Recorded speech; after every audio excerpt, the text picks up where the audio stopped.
Welcome to Sana Tamil talk YouTube channel. நம்ம சேனலை subscribe பண்ணிக்கோங்க. கேஸ் சிலிண்டர் இணைப்பில் ஒரு மாற்றம் வந்திருக்கு. அது என்ன டீட்டெயில் அப்படிங்கிறத பார்க்கலாம்.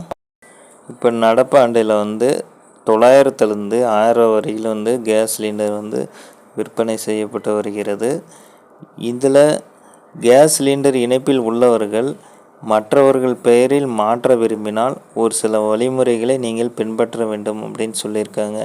அது என்னென்ன வழிமுறைகள் அப்படின்னா, முதல் இப்போது கேஸ் சிலிண்டர் ஒரு குடும்பத்தில் ஒருத்தர் பேர்லேருந்து இன்னொருத்தர் பேர் மாற்றுறீங்க அப்படின்னா, நீங்கள் ஒரு ஆணோட பெயருக்கு நீங்கள் மாற்றுனீங்க அப்படின்னா அவர் பேரில் மாற்றிக்கலாம் அப்படின்னு எந்த ஒரு ஆட்சேபனும் இல்லை அப்படின்னு நீங்கள் ஒரு சான்றிதழ் கொடுக்கணும். அதே மாதிரி ஒரு பெண்ணோட பெயருக்கு நீங்கள் கேஸ் இணைப்பு மாற்றுறீங்க அப்படின்னா அந்த குடும்பத்தில் கணவர், அவங்க பசங்க, அவங்க எல்லாருமே இவங்க பேரில் மாற்றிக்கலாம், இணைப்பை சேஞ்ச் பண்ணலாம், எந்த ஒரு ஆட்சேபனும் கிடையாது அப்படின்னு சான்றிதழ் வேணும். ஒரு பெண்ணோட பேருக்கு கேஸ் இணைப்பு மாற்றும் போது கணவர்கிட்ட இருந்து எந்த ஒரு ஆட்சேபனும் இல்லைன்னு தனியாக ஒரு சான்றிதழ் வாங்கணும். மகன்கள்கிட்ட இருந்து தனியாக ஒரு சான்றிதழ் வாங்கணும். தனித்தனியாக எந்த ஒரு ஆட்சேபனும் இல்லை, பேர் மாற்றிக்கலாம் அப்படின்னு தனித்தனியாக சான்றிதழ் வாங்கணும்.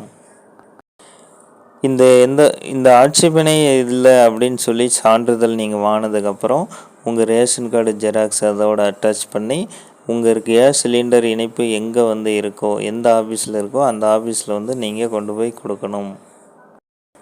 அடுத்தது கேஸ் விநியோகம் செய்பவர்கள் நீங்கள் யார் விண்ணப்பிச்சாங்களோ அவங்களுடைய வீட்டுக்கு போயிட்டு அவங்களுடைய உறுப்பினர்கள் டீட்டெயிலாம் விசாரிப்பாங்க, செக் பண்ணுவாங்க. அவங்க குடும்பத்தில் யாரோ ஒருத்தர் வேறு ஒரு இதில் கேஸ் இணைப்பு வச்சுருக்கிறாரா இல்லையா அப்படிங்கிறத விசாரிப்பாங்க, செக் பண்ணுவாங்க.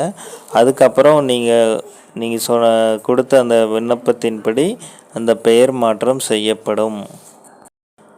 ஸோ இந்த மாதிரி தான் ஒரு கேஸ் இணைப்பில் பெயர் மாற்றம் செய்யப்படும். யாருக்கு நீங்கள் பெயர் மாற்றம் செய்கிறீங்களோ அந்த குடும்பத்தில் எல்லாரும் ஆட்சேபனை இல்லாமல் ஒரு சான்றிதழ் தனித்தனியாக கொடுக்கணும். அவங்க ரேஷன் கார்டை அட்டாச் பண்ணி அந்த ஆஃபீஸில் கொடுக்கணும். கேஸ் விநியோகம் செய்பவர்கள் அவங்க வீட்டிற்கு அவங்க உறுப்பினர்கள் டீட்டெயிலாம் செக் பண்ணுவாங்க. அவங்க பேரில் வேறு ஏதாவது கேஸ் இணைப்பு இருக்கா, வேறு எங்கேயாவது கேஸ் யூஸ் பண்ணுறாங்க, கேஸ் இணைப்பு வச்சுருக்காங்களா அப்படின்றத செக் பண்ணுவாங்க. அதுக்கப்புறம் உங்களுக்கு பெயர் மாற்றி தரப்படும். ஓகே ஃப்ரெண்ட்ஸ், இந்த தகவல் உங்களுக்கு ஒரு யூஸ்ஃபுல்லாக இருந்திருக்கும். நம்ம சேனலை சப்ஸ்கிரைப் பண்ணிக்காங்க.